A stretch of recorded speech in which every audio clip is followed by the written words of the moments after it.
মুসলমান, ইসলাম গ্রহণ করি নাই, করব ভাবতেছি। বাবার কাছে বললাম, বাবা আপনি তো আমারে বড় পণ্ডিত বানায় নিয়ে আইছেন, যদিও জীবনী কোয়ার কথা না, জীবনী কবও না, কারণ আজকে আসছি আসলে মোসাব্বা খেয়ে গেছে, বুঝেন নাই? আপনাদের কাছে আমি সর্বপ্রথম করজোরে ক্ষমা চাইতেছি। আজকে যিনি এখানে থাকার কথা, এই স্থানে থাকার কথা, তিনি আমি নই। মূলত দাওয়াত আমি পাইছি, সর্বপ্রথম থেকে শুরু থেকেই দাওয়াত আমার কাছে গেছে, কিন্তু আমাকে ওইজন ভেবে দাওয়াত দিয়েছে। দুজনের নাম এক, চেহারার মধ্যে কেমন জানি একরকমই দেখা যায়, মানে কেউ কেউ বলে যে এরা যমজ ভাই। দুজনের নামই আব্দুর রহমান জামি, দুজনই মাওলানা, শুধু একজনের নামের আগে ন মুসলিম ঠাকুরগাঁও, একজনের নামের আগে ন মুসলিম নাইফে। পার্থক্য এতটুকু, তাছাড়া একসঙ্গে যদি দাঁড়াই তো সবাই বলে এরা দুইজন মনে হয় যমজ ভাই। ইসলাম এখনো গ্রহণ করি নাই, করব করব পরিকল্পনা। বাবার কাছে গিয়ে বলতেছি, বাজার আপনি যে আমার এত বড় পণ্ডিত বানাইলেন, উদ্দেশ্য কি? বাজার আমি তো আর বাবা চিরকাল থাকবো না, বয়স হয়ে গেছে, আমার তো মরে যেতে হবে, তো আমার পরে আমার দায়িত্ব কে পালন করবে? আমার এই জায়গাটা কে দখলে নেবে? বললাম, বাবা আপনার জায়গা দখল? বলে হ্যাঁ, আমার পরে তুমি থাকবা, কারণ ব্রাহ্মণের ছেলেই তো ব্রাহ্মণ হয়, অন্য কেউ হতে পারে না। হিন্দু ধর্মের মধ্যে হিন্দুদের ভিতরে 36টা জাতি আছে। কয়টা? 36 গোত্র, 36টা জাতি। এই 36টা গোত্র, 36টা জাতির মধ্যে সবচেয়ে দামি গোত্র হলো ব্রাহ্মণ, মানে মোল্লা। মুসলমানদের মোল্লা, আমরা মৌলবী বলি না, মৌলবীর বংশ আর কি।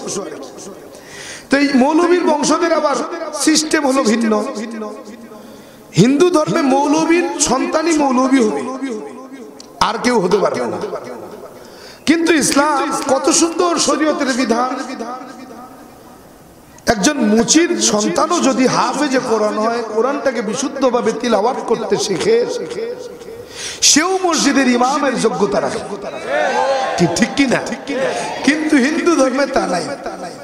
আছে কি? বলে ব্রাহ্মণের ছেলে, মোল্লার ছেলে মোল্লা হবে, আর কেউ হতে পারবে না। তো সেই উত্তরাধিকার সূত্রে বাবার সন্তান হিসেবে আমি বড় পণ্ডিত হব, ওই চেয়ারটা দখল করব, ওই মোল্লার দায়িত্বটা নেব, ওই এলাকায় যত পূজা হবে তার দায়িত্ব নেব, আমি সব করব, সব দায়িত্ব আমার। বাবা বলে, বাবা আমার দায়িত্ব পালনের জন্য তোমাকে পণ্ডিত বানাইছি। আমি বললাম, বাবা পণ্ডিত হতে গিয়া আমি ধর্মগ্রন্থ বেদ পুরাণ রামায়ণ মহাভারত জেন্দা বেস্তা স্মৃতি শ্রুতি মনুসংহিতা শ্রীমৎ ভাগবত গীতা রাজভোগ কালীভোগ সারা অসংখ্য কিতাবাদি গবেষণা কইরা যা পাইলাম, যা দেখলাম, যা বুঝলাম, যা শুনলাম, আপনিও কি ঠিক তাই? বলে হ্যাঁ অবশ্যই। বললাম, বাবা যদি জানেন তো মানেন না কেন? বলে, বাবা জানলেই মানতে হবে, বিষয়টা এমন না। কথা কয় না। মিস্টার বড় ভাই নাম জানেন? কেডা? ইবলিস, ইবলিস শয়তান, ইদি সব জানেনি? বলে এমন জানে, খালি জানে না, পৃথিবী মানুষ সৃষ্টির থেকে শুরু করে কিয়ামত পর্যন্ত যত নবী রাসূল আসবে, সমস্ত নবী রাসূলের উম্মত, সব কিতাবের হাফেজ, মুফাসসির, তাফসীরকারক, সব জানে। জানে না এমন কিছু নাই, শুধু সমস্যা কোথায়? মানে না। না মানার জন্য তার অবস্থান কোথায়?